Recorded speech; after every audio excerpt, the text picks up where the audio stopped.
এই কারাগারের দুনিয়ার জীবন সংক্ষিপ্ত, এখানে সমস্ত সত্তা মৃত্যুর স্বাদ গ্রহণ করবে, ঠিক আছে? এবং কিয়ামতের মাঠে তোমাদের সবাইকে যার যার প্রতিদান দেওয়া হবে। এবার তোমাদের গন্তব্য শোনো। ফামান যুহজিহা আনিন নার, ওই দিন যাকে জাহান্নামের আগুন থেকে বাঁচানো হবে, ওয়া উদখিলাল জান্নাহ, এবং জান্নাতে ঢুকিয়ে দেওয়া হবে, ফাকাদ ফাজ, ওই ব্যক্তি হচ্ছে সফল। This is the real definition of success. কথা বুঝতে চেষ্টা করেন, এটা হচ্ছে the real and final destination and definition of success. এটা সাফল্যের সবচেয়ে সেরা এবং কি বলবো, চূড়ান্ত সাফল্যের সংজ্ঞা। এটা হলো সবচেয়ে সেরা এবং চূড়ান্ত সাফল্যের সংজ্ঞা। দুনিয়ার সাফল্যের সংজ্ঞা ঠিক না।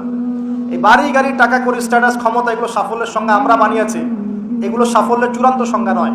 চূড়ান্ত সংজ্ঞা এই আয়াতে আছে, ফামান যুহজিহা আনিন নার, যাকে জাহান্নামের আগুন থেকে বাঁচিয়ে দেওয়া হবে, ওয়া উদখিলাল জান্নাহ, যাকে জান্নাতে ঢুকিয়ে দেওয়া হবে, ফাকাদ ফাজ, এই সফল হলো মাত্র। কদ আফলাহাল মুমিনুন, এই যে মুমিনরা সফল হলো। কথা বুঝতে পারছেন? অতএব সাফল্যের যে সংজ্ঞা আমাদেরকে শেখানো হয়, এটা চূড়ান্ত সংজ্ঞা নয়, ওইটাই সাফল্যের চূড়ান্ত সংজ্ঞা। পৃথিবীতে আমার অনেক ক্ষমতা আছে, জান্নাত না লাভ করতে পারলে কোনো লাভ নাই। দুনিয়াতে আমি অনেক বড় আলখাল্লা পরে আলেম টাইটেল নিয়ে বসে আছি, জান্নাতে ঢুকতে না পারলে আমি সফল না। দুনিয়াতে আমাকে মানুষ অনেক বড় কিছু বলছেন, এই মুফাসসিরে কোরআন, হাবি জাবি ইত্যাদি ইত্যাদি, এগুলোর সাথে আমার কোনো সম্পর্ক নাই। আমরা তালেবে ইলম, জ্ঞানের ছাত্র, জান্নাতে ঢুকতে না পারি এগুলো কিছুই না আমার জন্য। দুনিয়াতে আপনাকে অনেক বড় অর্থনীতিবিদ বলা হচ্ছে, বুদ্ধিজীবী, বিশাল কিছু, আপনি একদম ক্ষমতাধর, হ্যাঁ, বিশ্ব নেতা, জান্নাতে ঢুকতে না পারলে আপনি ব্যর্থ। জান্নাতে ঢুকতে না পারলে আপনি খবর আছে, এই পুলসিরাত পার না হতে পারলেই সমস্যা আছে, শেষ, সব শেষ। ফেরাউনের কথা মনে করেন, কত বড় প্রতাপশালী, এক হুকুমে সারা বিশ্ব জয় করে ফেলে, শেষ, ও যাইতে পারবে না জান্নাতেও, শেষ।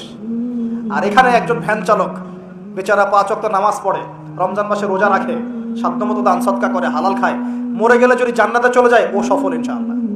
একজন মুদির দোকানদার, কৃষক, আমাদের এই মিসকিন ভাই, গরিব মানুষ, কৃষি কাজ করে খায়, ব্যবসা করে খায়, ঠিক আছে, মানুষ ভালো মন্দ মনে করে না, মানুষ মনে করে সমাজের কোনো স্ট্যাটাস নাই, দাম নাই, ওর কথা কেউ শোনে না, ও বিয়ের প্রস্তাব দিলে কেউ গ্রহণ করে না, মরে গেলে যদি জান্নাতে যায় ও সফল ইনশাআল্লাহ। আল্লাহ পাক আমাদের সবাইকে কথাগুলো বোঝার তৌফিক দান করুন। দুনিয়াতে এসেছি আল্লাহর ইবাদত করার জন্য, এই দুনিয়ার জীবনটা চিরস্থায়ী নয়। এখানে রোল মডেলকে মুহাম্মদ রাসূলুল্লাহ সাল্লাল্লাহু আলাইহি ওয়াসাল্লাম, কি কনস্টিটিউশন ফলো করব, কোরআন এবং সুন্নাহ। কে রোল মডেল? আমাদের প্রিয় নবী। কিভাবে আমল করব? 2টা শর্ত মেনে, আল্লাহ সন্তুষ্টির জন্য, 2 রাসূলের তরিকা অনুযায়ী। কোন কাজ ইবাদত? জীবনের সব কাজই ইবাদত, যদি রাসূলের তরিকা মতো হয়। এখন যদি এই শর্তগুলো পূরণ করতে পারি, তওবা করি, জ্ঞান অর্জন করি, হালাল খাই, পরিবার করি, দাওয়াতি কাজ শুরু করি এবং ইসলামকে আল্লাহর জমিনে প্রতিষ্ঠার চেষ্টা করি, ইনশাআল্লাহ তাআলা ইসলাম আমাদেরকে সহই, ইসলাম দুনিয়াতেও বিজয়ী হবে ইনশাআল্লাহ, আর আমরাও পরকালে জান্নাতে যাবো ইনশাআল্লাহ। আল্লাহ পাক আমাদের সবাইকে কথাগুলো বোঝার এবং আমল করার তৌফিক দান করুন। আল্লাহ পাক আমাদের সবাইকে তওবা করে দিনের পথে ফিরে আসার তৌফিক দান করুন। বেশি বেশি নেক আমল করার তৌফিক দান করুন। সবাইকে হালাল খাওয়ার তৌফিক দান করুন, দিনের জ্ঞান অর্জন করার তৌফিক দান করুন এবং সবাইকে দাওয়াতি কাজ করার তৌফিক দান করুন। ঐক্যবদ্ধভাবে দিনটা প্রতিষ্ঠা করার তৌফিক আল্লাহ পাক দান করুন। আমিন। আকুলু কওলি হাযা আস্তাগফিরুল্লাহ ওয়া লাকুম ওয়া লিসাইরিল মুসলিমিন।